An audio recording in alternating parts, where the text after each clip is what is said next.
എല്ലാവർക്കും നമസ്കാരം.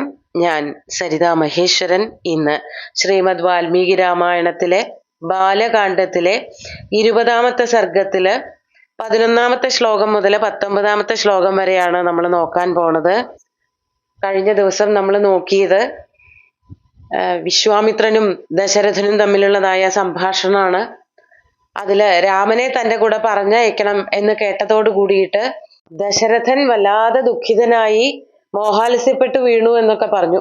അതിനുശേഷം ആ ദുഃഖത്തിൽ നിന്നൊക്കെ പുറത്തു വന്നിട്ട് ദുഃഖം മാറിയെന്നല്ല, എന്നാലും ആ കുശികപുത്രനോട് മറുപടി പറയാണ്, എങ്ങനെയൊക്കെ വന്നാലും എന്തൊക്കെ ചെയ്താലും ശ്രീരാമനെ ഞാൻ പറഞ്ഞയക്കില്ല എന്ന് ആവർത്തിച്ച് പറഞ്ഞുകൊണ്ടിരിക്കുകയാണ്. ഇന്നത്തെ ശ്ലോകങ്ങളിലും ആ ഭാഗങ്ങളൊക്കെ കാണാം. നമുക്ക് ആദ്യം 11ാമത്തെ ശ്ലോകം നോക്കാം. കൃച്ഛ്രേണോത്പാദിതശ്ചായം നരാമം നേതുമർഹസി ചതുർനാമാത്മജാനാം ഹി പ്രീതിഃ പരമികാ മമ. ദശരഥൻ പറയാണ്, ഞാൻ വളരെ ആറ്റുനോറ്റ് കുറെ കാലം തപസ് ചെയ്ത് യാഗാദി കർമ്മങ്ങളൊക്കെ കഴിച്ച് എനിക്ക് കിട്ടിയ പുത്രന്മാരാണ്. അതിൽ വെച്ച മൂത്ത മകനാണ് ശ്രീരാമൻ. അതാണ് കൃച്ഛ്രേണ ഉത്പാദിത.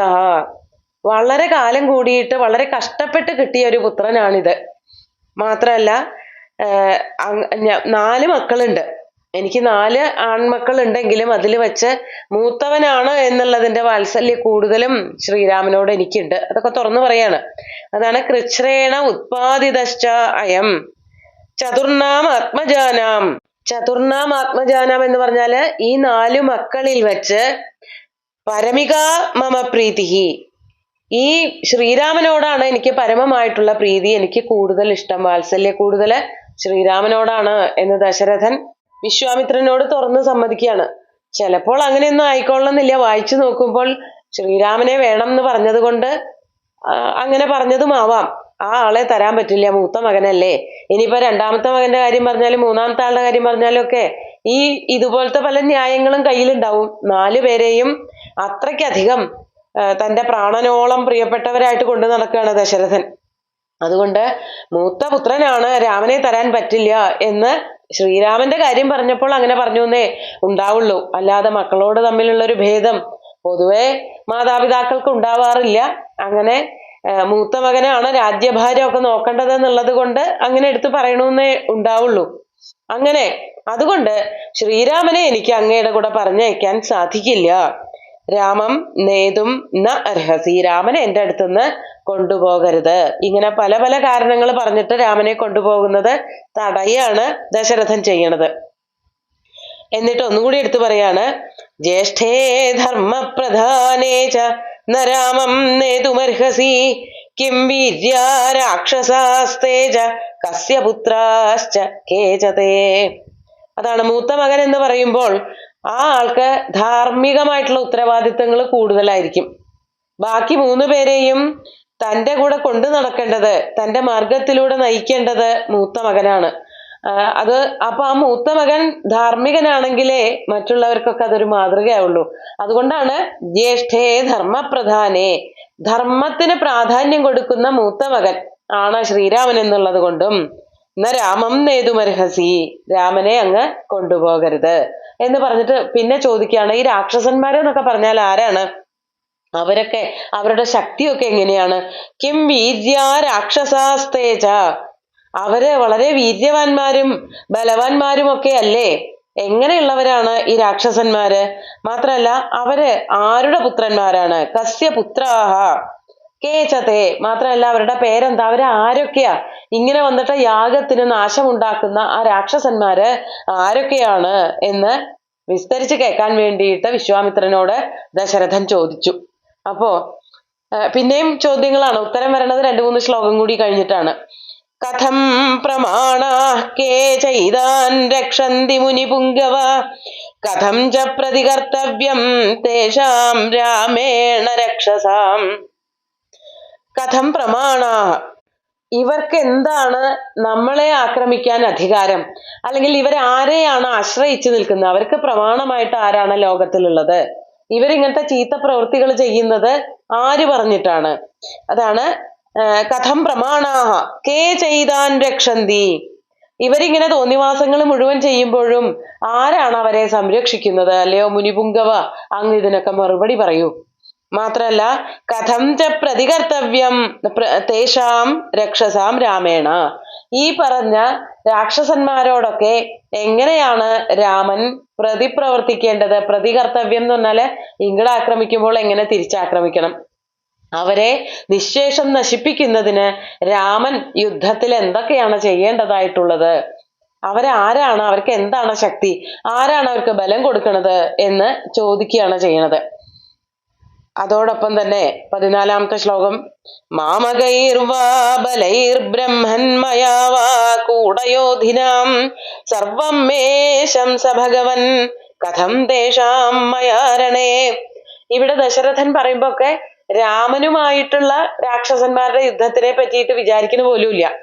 ഞങ്ങൾ എങ്ങനെയാണ് അവരെ എതിർക്കേണ്ടത്, ഞാനും എന്റെ സൈന്യവും എങ്ങനെയാണ് ഈ രാക്ഷസന്മാരെ തോൽപ്പിക്കേണ്ടത്, അങ്ങനെ മാത്രമേ ചോദിക്കുന്നുള്ളൂ. അതാണ് മാമകൈഹി ബലൈഹി, എന്റേതായിട്ടുള്ള എൻ്റെ ഒരു സൈന്യത്തെയും കൂടി കൊണ്ടുപോകൂ, ഞാനും ആ സൈന്യവും കൂടിയിട്ട് ഈ രാക്ഷസന്മാരെയൊക്കെ നശിപ്പിച്ചോളാം എന്നാണല്ലോ പറയണത്. അങ്ങനെയുള്ള ബലങ്ങള് സൈന്യങ്ങളൊക്കെ കൂടിയിട്ട് മയാവാ, ഞാനും കൂടെ ചേർന്നിട്ട്, എന്നോട് കൂടി ചേർന്നിട്ട് എന്ത് ചെയ്യണം, ആ കൂടയോധികൾ എന്ന് പറഞ്ഞാല് ചതി രൂപത്തില് യുദ്ധം ചെയ്യുന്നവര്, ചതിയില് യുദ്ധം ചെയ്യുക. ചതിയുദ്ധം എന്ന് പറഞ്ഞാല് നേർക്ക് നേരെ ആക്രമിക്കലാണ് ധർമ്മയുദ്ധം. അല്ലെങ്കിൽ ഒരു കുതിരപ്പുറത്തിരിക്കുന്ന ഒരാള് തന്നെ ആക്രമിക്കുക. അതുപോലെ കാലാളായിട്ട് നടക്കുന്നവരെ കാലാള് തന്നെ ആക്രമിക്കുക. ഇത് അങ്ങടും ഇങ്ങടും മാറി മാറി തോന്നിയ പോലെയൊക്കെ യുദ്ധം ചെയ്യുന്നത് അധാർമികതയാണ്.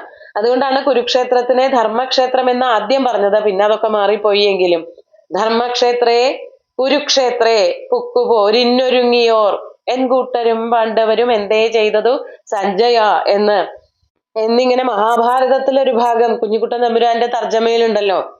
അത് മഹാഭാരതത്തിലും അങ്ങനെ തന്നെയാണ്. ധർമ്മക്ഷേത്രേ കുരുക്ഷേത്രേ സമവേദായുയുത്സവ എന്ന് പറയുന്ന ദിക്കിലും ധർമ്മക്ഷേത്രമാണ്.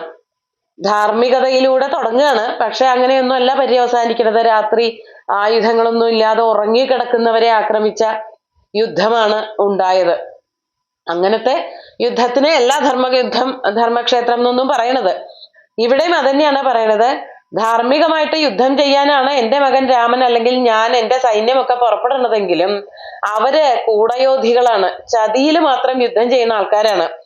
അങ്ങനെയുള്ള ആൾക്കാരെയൊക്കെ എങ്ങനെ നമ്മൾ എതിർക്കും എന്നാ പറയണത്.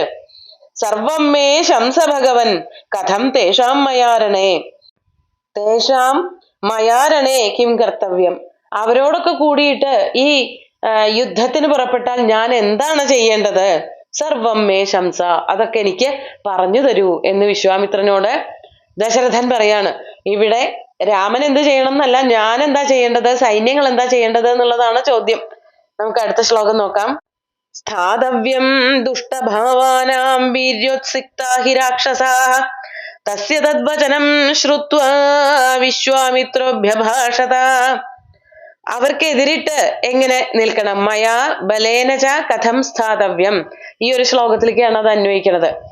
ഞാനും എൻ്റെ സൈന്യവും രാമനും ഉണ്ടെങ്കിൽ രാമനും എങ്ങനെ അവർക്കെതിരിട്ട് നിൽക്കണം? ദുഷ്ടഭാവാനാം വീര്യോത്സിക്താഹി രാക്ഷസാഹ, ആ ദുഷ്ടഭാവം എടുത്തു വരുന്നവരായിട്ടുള്ള ആ രാക്ഷസന്മാരോട് എങ്ങനെയാണ് എതിരിട്ട് നിൽക്കേണ്ടത്? മാത്രല്ല രാക്ഷസാഹ വീര്യോത്സിക്താഹി, രാക്ഷസന്മാരെന്ന് പറഞ്ഞാൽ അവരവരുടെ വീര്യത്തിൽ ഉത്സിക്തന്മാര്, അഹങ്കാരികള്, ഗർഭിഷ്ഠന്മാരാണ്. അവർക്ക് ബലണ്ടേനും അതോടൊപ്പം തന്നെ അഹങ്കാരവുമുണ്ട്. അവരെ തോൽപ്പിക്കാൻ വളരെ ബുദ്ധിമുട്ടാണ് എന്നാണ് ദശരഥൻ വിശ്വാമിത്രനോട് പറയണത്. ഇതൊക്കെ കേട്ടിട്ട് തസ്യ തദ്വചനം ശ്രുത്വാ വിശ്വാമിത്രോ അഭ്യഭാഷത, ഇപ്രകാരം ദശരഥന്റെ വല്ലാതെ ആകുലമായിട്ടുള്ള വാക്കുകൾ കേട്ടിട്ട് തദ്വചനം ശ്രുത്വാ വിശ്വാമിത്ര അഭ്യഭാഷത, വിശ്വാമിത്രൻ ഇപ്രകാരം മറുപടി പറഞ്ഞു. എന്തായിരുന്നു മറുപടി? പൗലസ്ത്യവംശ പ്രഭവോ രാവണോ നാമ രാക്ഷസ സബ്രഹ്മണ ദത്തവരസ്ത്രൈലോക്യം ബാധതേ ഭൃശം. അടുത്ത ശ്ലോകം കൂടി ചൊല്ലാം. മഹാബലോ മഹാവീര്യോ രാക്ഷസൈർ ബഹുഭിർവ്രത ശ്രൂയതേ ച മഹാരാജ രാവണോ രാക്ഷസാധിപ. ഇതിനൊക്കെ കാരണമായിട്ട് ഒരാളേ ഉള്ളൂ. ശ്രീരാമൻ ഈ മാരീചനെയും സുബാഹുവിനെയും ഒക്കെ വധിക്കുമ്പോൾ ഇതൊക്കെ രാവണനുമായിട്ട് ബന്ധപ്പെട്ട് കിടക്കുന്നുണ്ട് എന്നുള്ളത് ചിലപ്പോ നമ്മൾ ആരും ആലോചിക്കാൻ വഴിയില്ല. പക്ഷെ വിശ്വാമിത്രൻ വളരെ കൃത്യമായിട്ട് എടുത്തു പറയുന്നുണ്ട്, ഇതിനൊക്കെ കാരണം ആ രാവണനാണ്. അതാണ് പൗലസ്ത്യ വംശപ്രഭവ. പുലസ്ത്യൻ എന്ന് പറഞ്ഞ ആ മുനിയുടെ വംശത്തിൽ പിറന്നവനായ രാവണൻ എന്നു പേരുള്ള രാക്ഷസൻ, രാവണോ നാമ രാക്ഷസ, ആ രാവണൻ സബ്രഹ്മണാ ദത്തവര. ആ രാവണൻ നിസ്സാരക്കാരനായിട്ടുള്ള ഒരു രാക്ഷസനൊന്നുമല്ല, തപസ് ചെയ്ത് ബ്രഹ്മാവിനാൽ വരം നൽകപ്പെട്ടവനാണ്. ബ്രഹ്മാവിൽ നിന്ന് കുറെ വരങ്ങളൊക്കെ വാങ്ങിയെടുത്തിട്ടുണ്ട്. എന്നിട്ട് അയാൾ എന്താ ചെയ്യണത്? ഈ ലോകത്തെ മുഴുവനും ത്രൈലോക്യം ഭൃശം ബാധത്തെ, ത്രൈലോക്യത്തെ ഈ 3 ലോകങ്ങളെയും അങ്ങേയറ്റം ആക്രമിക്കുന്നു, ഉപദ്രവിക്കുന്നു. രാവണനാണ് അതില് മുഖ്യ കാരണം. മാത്രമല്ല അയാൾ എങ്ങനെയൊക്കെയുള്ള ആളാണ്? മഹാബലനാണ്, മഹാവീര്യവാനാണ്, എല്ലാ സമയത്തും ശക്തിമാന്മാരായിട്ടുള്ള രാക്ഷസന്മാരാൽ ചുറ്റപ്പെട്ടവനുമാണ്. രാക്ഷസൈഹി ബഹുഭിഹി വൃതഃ. മാത്രമല്ല ഞാൻ എന്തും മനസ്സിലാക്കിയിട്ടുണ്ട്, ശ്രൂയതേച്ച മഹാരാജ രാവണോ രാക്ഷസാധിപ. അല്ലയോ മഹാരാജാവേ, ഞാൻ ഇതും കേട്ടിട്ടുണ്ട്, ആ രാവണനാണ് ഇപ്പോഴത്തെ രാക്ഷസന്മാരുടെ രാജാവ്. അപ്പോ രാജാവായിട്ടുള്ള ആ രാവണൻ എന്ത് പറഞ്ഞാലും കേൾക്കാൻ തയ്യാറായിട്ടാവും മറ്റുള്ളവരൊക്കെ നിൽക്കണത്. രാവണൻ പറയാണ് യാഗങ്ങളൊന്നും വേണ്ട. അപ്പൊ യാഗങ്ങളൊക്കെ നശിപ്പിക്കാൻ വേണ്ടിയിട്ട് മറ്റ് രാക്ഷസന്മാരൊക്കെ പുറപ്പെടും. സൽക്കർമ്മങ്ങളൊന്നും ചെയ്യണ്ട എന്ന് പറഞ്ഞാൽ അതിനെതിരായിട്ട്, സൽക്കർമ്മങ്ങൾക്ക് എതിരായിട്ട് പല പ്രവൃത്തികളും ഈ കൂട്ടാളികൾ മുഴുവൻ ചെയ്യും. അതുകൊണ്ട് രാവണനാണ് സത്യത്തിൽ ഇതിനൊക്കെ കാരണം. പക്ഷേ ഇവിടെ വരണത് ആരാണെന്ന് ഉള്ളത് ഒന്നുകൂടി എടുത്തു പറയുന്നുണ്ട്. ഈ രാവണൻ ആരാണെന്ന് ഒന്നുകൂടി പറയാണ്. അതാണ് 18ാമത്തെ ശ്ലോകത്തില്. സാക്ഷാത് വൈശ്രവണ ഭ്രാതാ പുത്രോ വിശ്രവസോ മുനേഃ യദാ ന ഖലു യജ്ഞസ്യ വിഘ്നകർത്താ മഹാബല. 19ാമത്തെ ശ്ലോകം കൂടി നോക്കാം. തേന സഞ്ചോദിതൗ തൗ തു രാക്ഷസൗ ച മഹാബലൗ മാരീചശ്ച സുബാഹുശ്ച യജ്ഞവിഘ്നം കരിഷ്യത. ഈ രാവണൻ സ്വന്തം കർമ്മങ്ങളെ കൊണ്ട് ബ്രഹ്മാവിൽ നിന്ന് വരമൊക്കെ വാങ്ങിയിട്ടുള്ള ആളാണ്. അദ്ദേഹത്തിന്റെ ഭ്രാതാവും അച്ഛനും ഒക്കെ വളരെ പ്രസിദ്ധരാണ്, നല്ല ആൾക്കാരുമാണ്. പക്ഷെ ഈ ആളുടെ സ്വഭാവം പറഞ്ഞിട്ട് കാര്യമില്ലല്ലോ. അവരവരുടെ സ്വഭാവത്തിന് അവരവർ തന്നെയാണ് ഉത്തരവാദി. അച്ഛനും അമ്മയും അല്ലെങ്കിൽ മുത്തച്ഛനോ മുതുമുത്തച്ഛനോ ഒക്കെ കേമാണ്, നല്ലവരാണെന്നൊന്നും പറഞ്ഞിട്ട് കാര്യമില്ല. ചീത്തയായ ആള് ചീത്തയായിട്ടുണ്ടെങ്കിൽ ആ വംശത്തിന് മുഴുവനും ചീത്തപ്പേര് തന്നെ ഉണ്ടാവുള്ളൂ. അതാണ് രാവണന്റെ കാര്യത്തില്. അച്ഛൻ ആരാണെന്ന് പറയാണ്, സഹോദരൻ ആരാണെന്ന് പറയാണ്. സാക്ഷാത് വൈശ്രവണ ഭ്രാത. ഈ രാവണൻ ഉണ്ടല്ലോ, വൈശ്രവണന്റെ, കുബേരന്റെ, അളകാധിപതിയായിട്ടുള്ള വൈശ്രവണന്റെ സഹോദരനാണ്. മാത്രമല്ല മുനേഹേ വിശ്രവസ പുത്ര, വിശ്രവസ് എന്ന പേരുള്ള മുനിയുടെ പുത്രനുമാണ്.